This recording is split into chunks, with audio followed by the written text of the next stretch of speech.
Hi traders, we're currently looking at the Euro US dollar, and I'm going to show you an example of a head and shoulders pattern that's set up on a 30-minute chart. So remember, the first thing we want to do is identify our higher time frame key levels of support or resistance.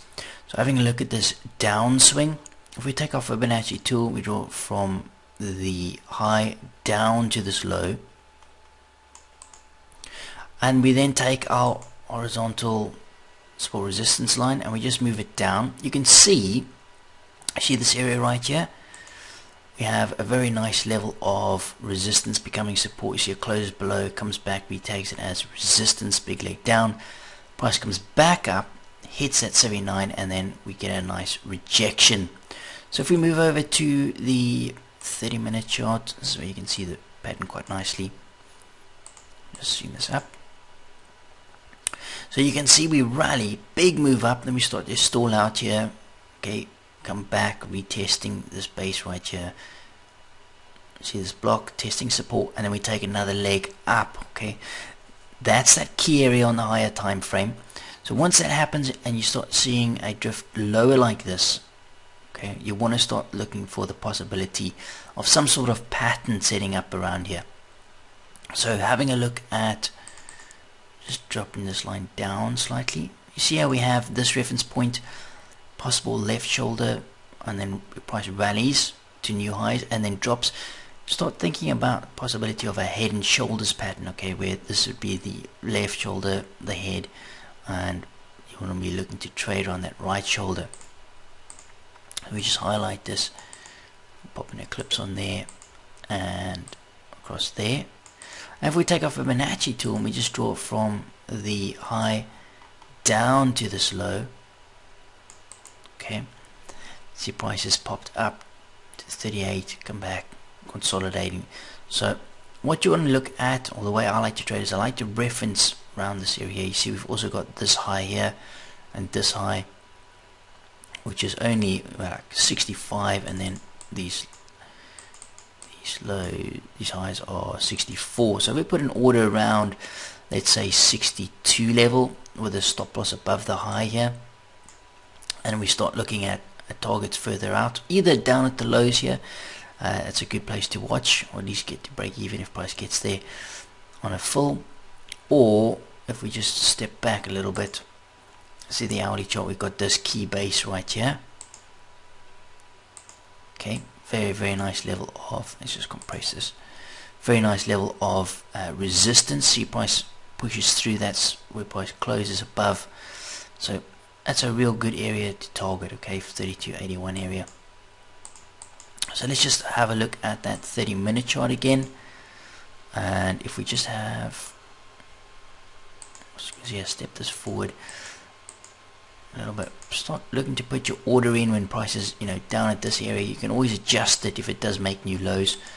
So go to the order platform, new pending order, I'm going to sell, okay, at 1.336, let's go 62 with a stop loss above the high here.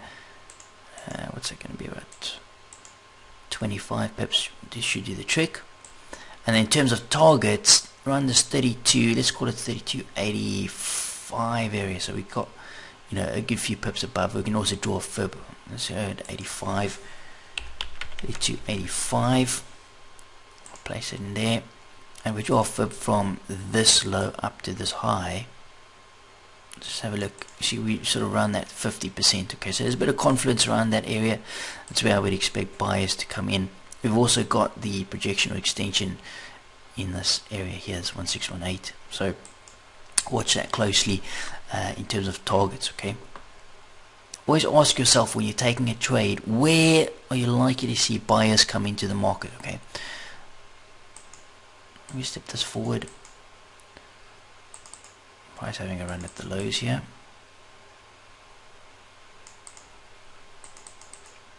Okay, so you see we just break that low. Just need to adjust the order on that. Actually, you can leave the order at the same area there.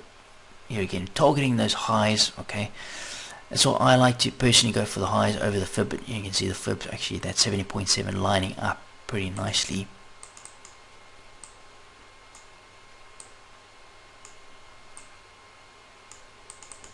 The fib is just a reference tool for me more than an actual entry number. Okay, I'll just step this forward a little bit.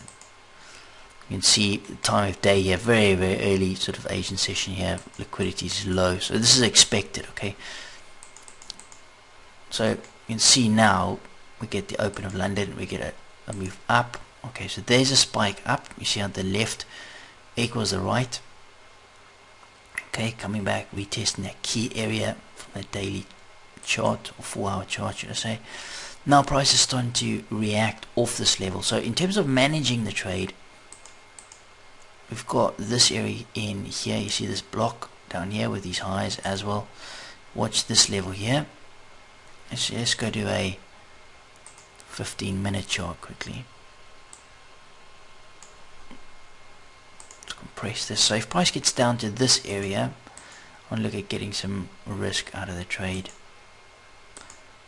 So be careful about bringing the risk down to break even just for the sake of it. Okay, you'll want to start seeing some release from price, or at least, you know, coming into an area of support. So there is that level right there that we just spoke about.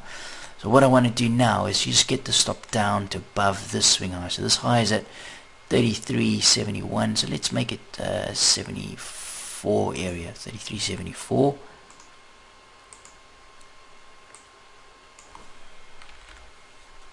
Okay, remember there's no sort of black and white rules when it comes to managing a trade. You've just got to really have a good idea of how price moves from level to level, and that's why something like you know, Forex Test or any kind of testing software really is a great tool to use to get a good feel for price. Okay, price closing above, moving back up there. See how we sort of, let's just zoom this up here. Come back up, testing this area of resistance again. Starting to break down here a little bit. Okay, so we want to see commitment below this area here. You see how we have resistance, support. Okay, now we're starting to break down. Let's just have a look at that hourly chart. Okay, so here we come back down, testing this level in here. Support, rally back up into a little area of resistance, and now see we've got this base here. Okay, so once we've got a release here, just move this forward. Once we've got a release, that's now that candle closed. I want to get that stop to break even running at those lows as well. So we're currently up 60 pips. If you want, you can take some profits off at the lows. There's no fast and hard rule on this.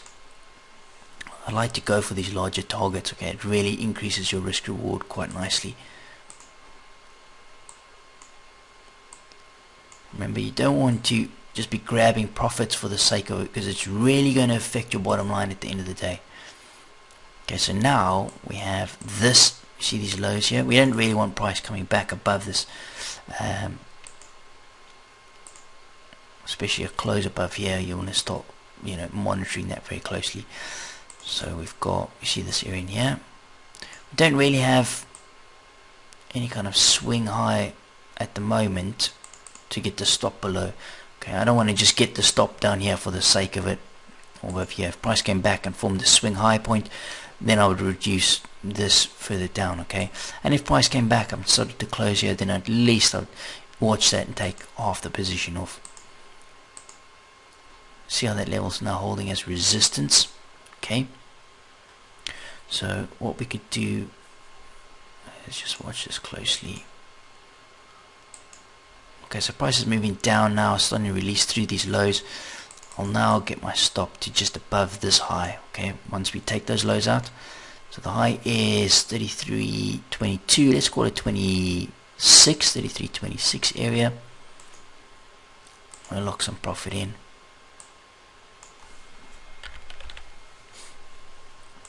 We're moving down towards that key area on that hourly chart.